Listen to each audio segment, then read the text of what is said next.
Finn, the colt who found peace in adversity.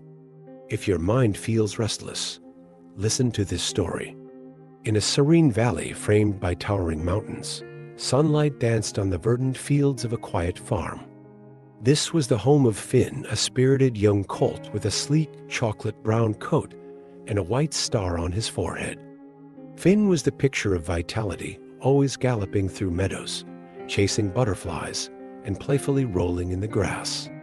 The farm was his kingdom, and each day promised new adventures. Yet, for all his boundless energy and the beauty of his surroundings, Finn often felt a peculiar emptiness. He would pause in his explorations, gazing wistfully at the horizon. It was as if something beyond the mountains called to him, something he couldn't quite name. Why do I feel like this? Finn mused one day, his gaze fixed on the distant peaks. He couldn't understand why the farm, perfect in every way, sometimes felt like a gilded cage. The other animals didn't seem to share his restlessness.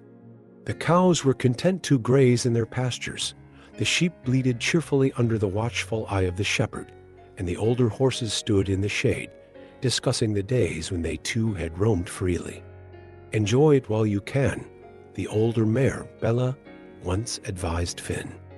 "The work of a horse isn't easy, but it's necessary." Finn shrugged off her words, too absorbed in his longing for something more. Every corner of the farm had been explored, every tree smelled, every stream crossed. The boundaries of his world felt suffocating, and Finn dreamed of what lay beyond. His life changed one summer morning when the farm's gate creaked open and the farmer entered the paddock. This was no ordinary visit. The farmer carried ropes and a saddle, a clear sign that Finn's carefree days were about to end. As the farmer approached, Finn's ears twitched nervously. "You're strong now," Finn, the farmer said, his voice calm but firm. "It's time you learned to work." The words stirred a deep unease in Finn. He had often watched the older horses pulling carts and plows, their muscles straining and their steps measured.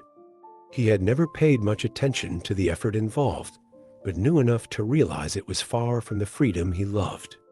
The farmer's hands, though gentle, felt heavy on Finn's neck as the first lesson began. Finn's world, once so open and unbridled, was about to change in ways he couldn't yet comprehend. Finn's training began in earnest the following day. The farmer introduced him to a halter and lead rope, teaching him to walk in straight lines and respond to gentle tugs. At first, it seemed simple enough. This isn't so bad, Finn thought, though the pressure on his neck felt strange and unwelcome. But as the days went on, the tasks became more demanding. The saddle was next.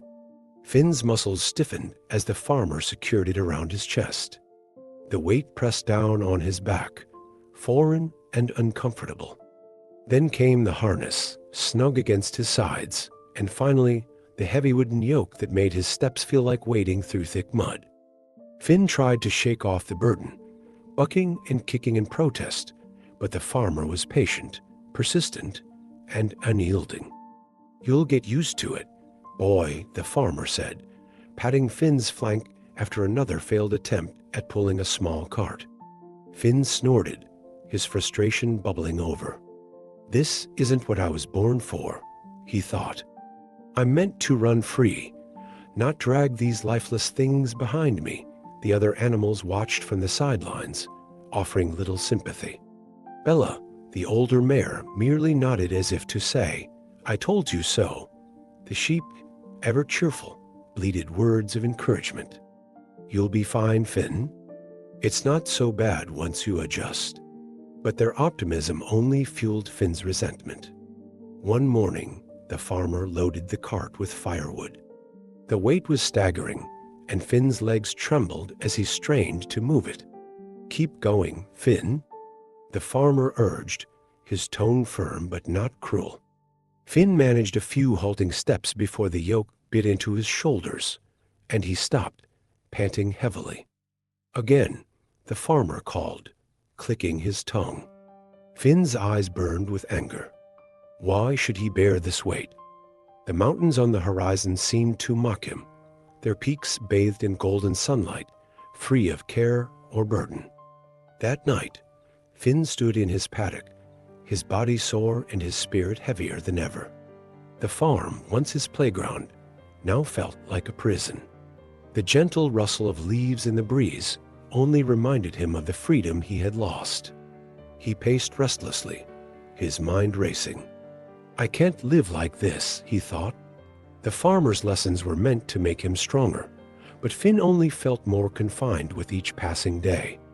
His youthful dreams of adventure now seemed impossibly distant, and his longing for freedom burned brighter than ever. In his frustration, Finn made a decision. He would not submit to this life of labor. Somewhere beyond the fences and fields, beyond the farmer's reach, lay the life he had always imagined. The thought consumed him, pushing aside the fear of the unknown. The next time the gate was left open, Finn promised himself he would seize his chance. The opportunity came sooner than Finn expected. The very next morning, while the farmer busied himself repairing a fence, the gate to the paddock stood ajar. Finn's heart pounded as he glanced at the farmer, then back at the gate. This was it, the chance he had dreamed of.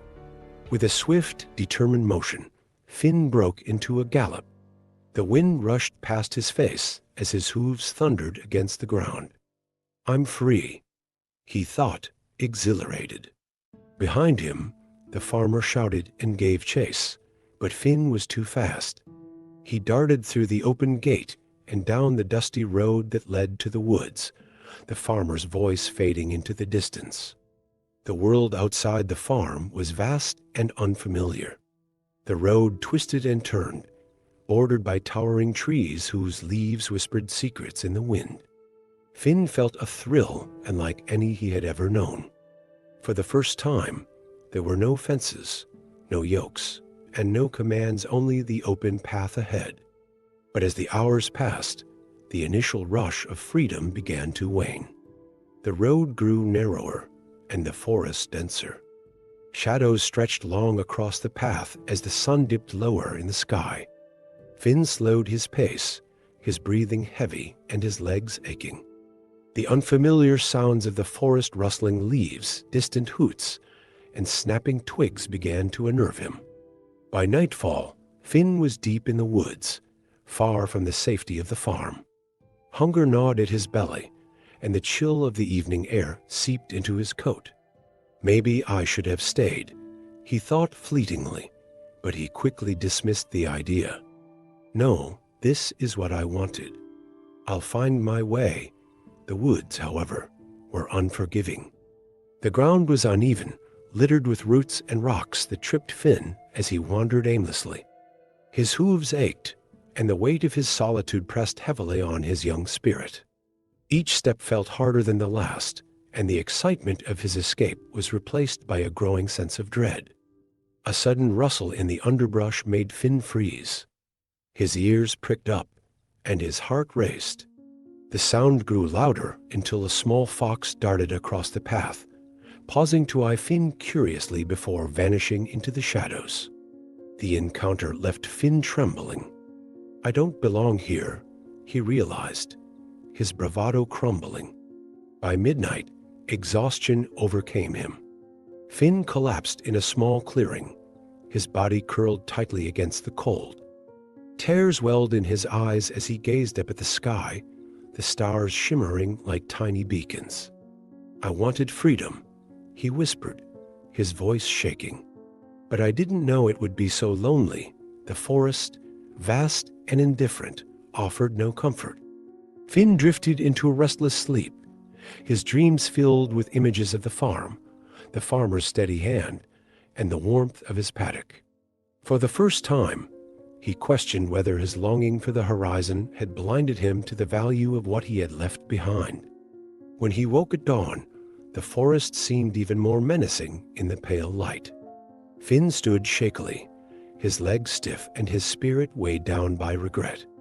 He was far from the colt who had bolted so eagerly from the paddock. Now His thoughts were consumed by one question: how would he find peace in this wilderness? The morning light filtered through the dense canopy, painting dappled patterns on the forest floor. Finn stood in the clearing, his legs trembling from fatigue and his heart heavy with uncertainty. His once boundless energy was now a memory, replaced by a deep weariness that made even the smallest movement an effort. He began to walk, unsure of where he was going, his steps slow and unsteady.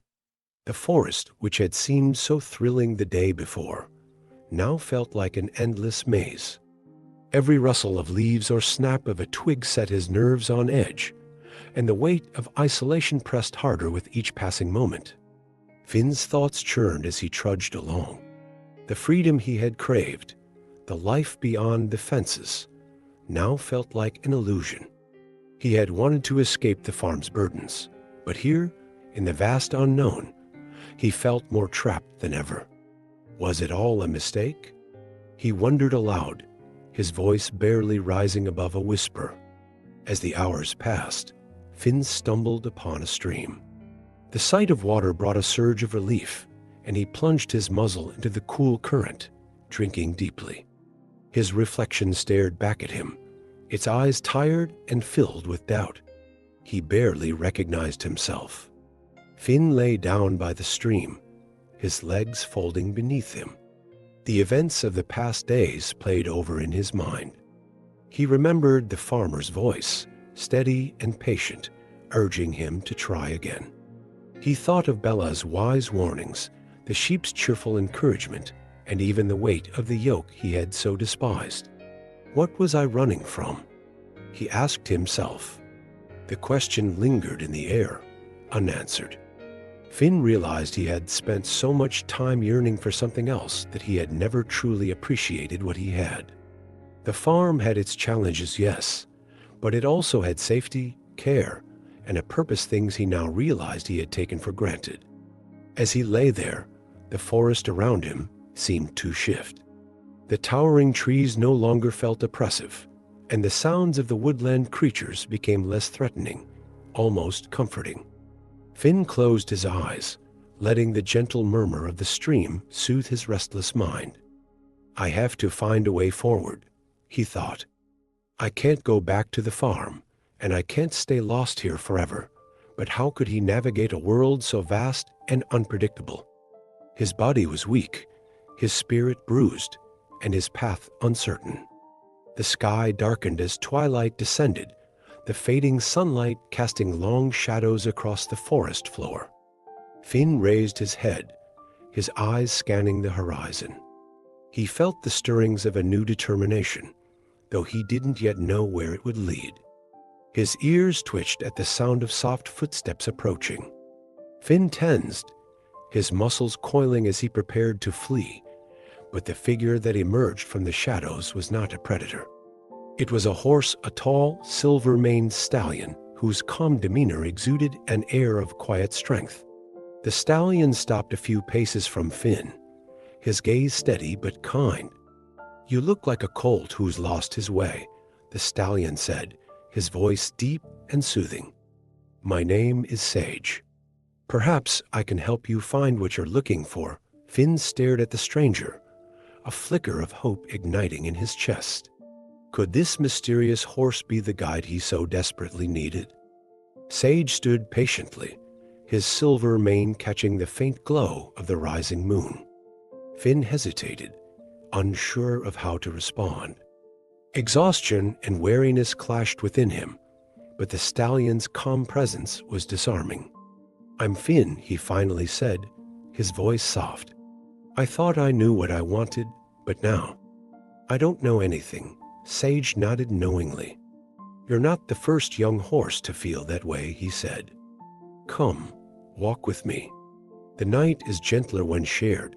Finn rose unsteadily to his hooves and followed Sage along the stream. The older stallion moved with an ease that belied the rugged terrain, his steps deliberate but light. Finn, in contrast, stumbled over roots and rocks, his body weary and uncoordinated. Sage glanced back but didn't comment, letting Finn find his rhythm at his own pace. As they walked, Sage began to speak. This forest has tested many, just as it's testing you now. But challenges are not punishments, they are teachers. Every stumble, every wrong turn, is a lesson if you let it be. Finn frowned. But it feels so unfair, he said. I thought freedom would make me happy. Instead, I feel more lost than ever. Sage stopped and turned to face Finn. True freedom isn't the absence of obstacles, young one, he said, his voice steady. It's the strength to find peace within yourself. No matter where you are, the words lingered in the air, their weight sinking into Finn's tired mind. He followed Sage in silence, pondering what they could mean. They came to a small clearing where the stream widened into a shallow pool. Sage gestured for Finn to drink, and as he did, the stallion continued. You remind me of myself when I was your age, he said. I too ran from what I thought was a cage, only to find that the bars were in my own mind. Finn looked up, curiosity piqued. What happened? Sage smiled faintly. I learned that peace isn't something you chase. It's something you cultivate. It took me years to understand that, but you're at the start of your journey. And already, you're learning. Finn's ears twitched. Learning? All I've done is run away and get lost. Ah, Sage said, but you've also begun to reflect. You've faced discomfort, fear, and regret, and yet here, you are seeking answers instead of giving up. That, Finn, is the beginning of wisdom. For the first time in days, Finn felt a spark of hope. Maybe there was a way to make sense of everything he had been through. Sage led him to a patch of soft grass and lay down. Rest now, he said. Tomorrow we'll talk more. The night is a time for renewal. Finn lay beside him, the tension in his body easing for the first time since his escape. As he closed his eyes, he found himself wondering if the peace he sought wasn't so far away after all. The first light of dawn crept through the trees, bathing the clearing in a soft golden hue. Finn awoke to the gentle sound of the stream and the steady presence of Sage, who stood nearby, gazing at the forest with serene focus. Good morning, young one, Sage said as Finn stretched his legs and rose. Today we walk with purpose. Finn tilted his head. Purpose? What do you mean? Every step we take will teach us something, Sage replied. But only if we remain open to the lessons. As they began to walk, Sage led Finn along winding paths, pointing out details that Finn had overlooked in his frantic escape. Look at these roots, Sage said, indicating the gnarled fingers of an ancient tree.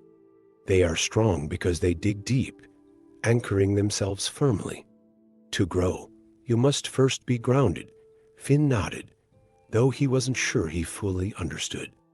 Still, he paid closer attention to his surroundings. He noticed how the trees stretched toward the sunlight, their branches forming intricate patterns. He noticed the rhythm of the stream, its flow unyielding yet adaptable.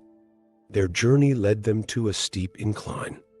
Finn hesitated, his legs still sore from the previous days.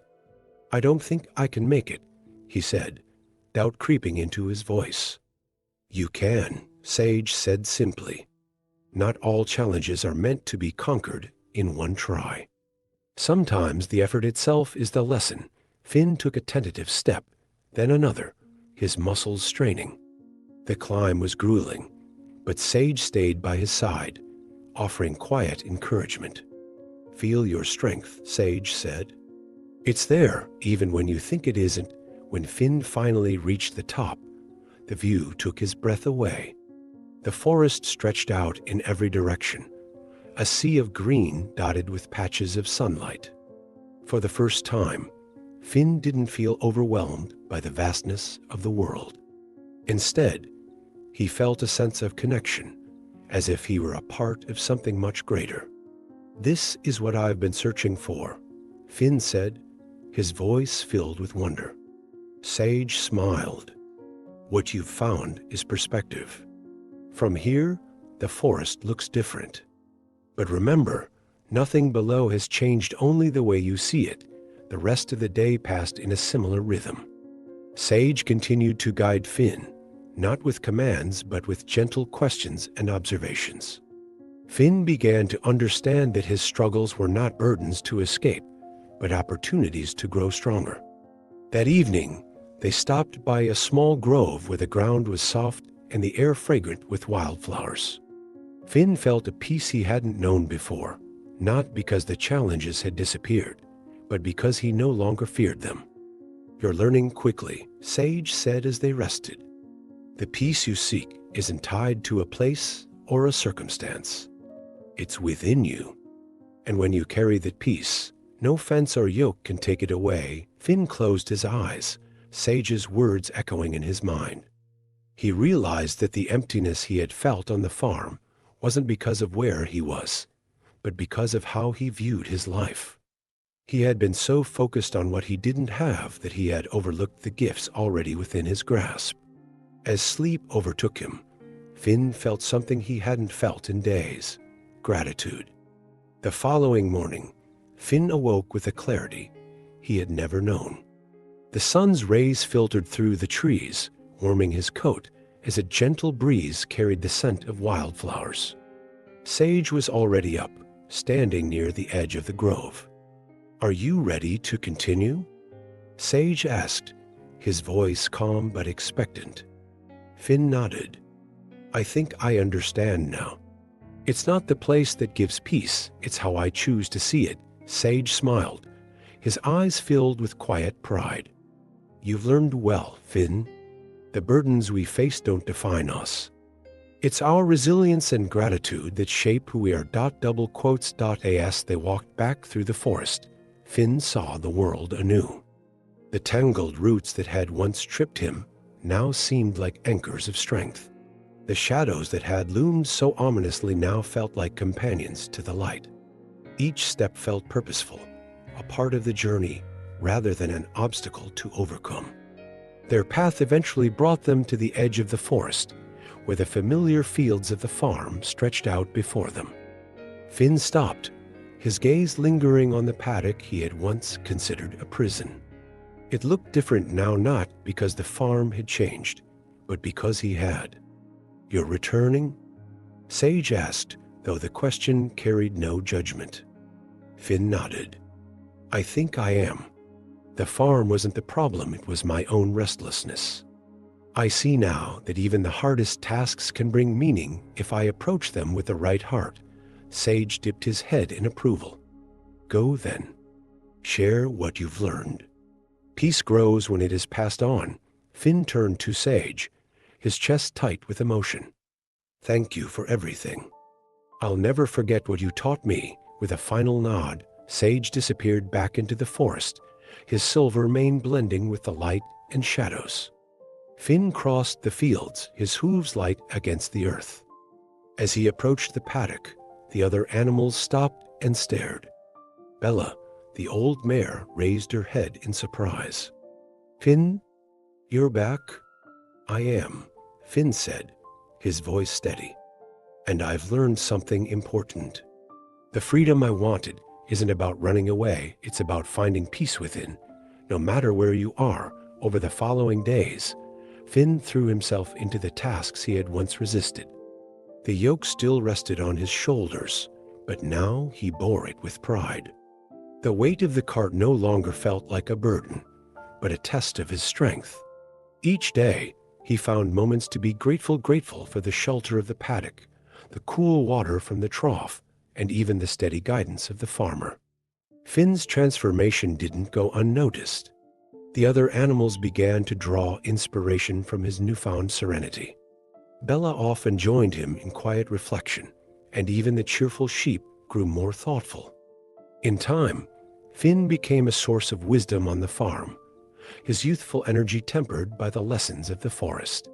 He never forgot Sage's teachings or the journey that had brought him home. And so, Finn, the colt who had once longed for a life beyond the fences, found peace not by escaping his challenges, but by embracing them. His story became a reminder to all who heard it. True freedom comes from within, and even in adversity, there is the potential for growth and transformation. Moral: the peace we seek is not a destination, but a state of mind. When we face life's challenges with gratitude and resilience, we discover that even the hardest paths can lead to harmony.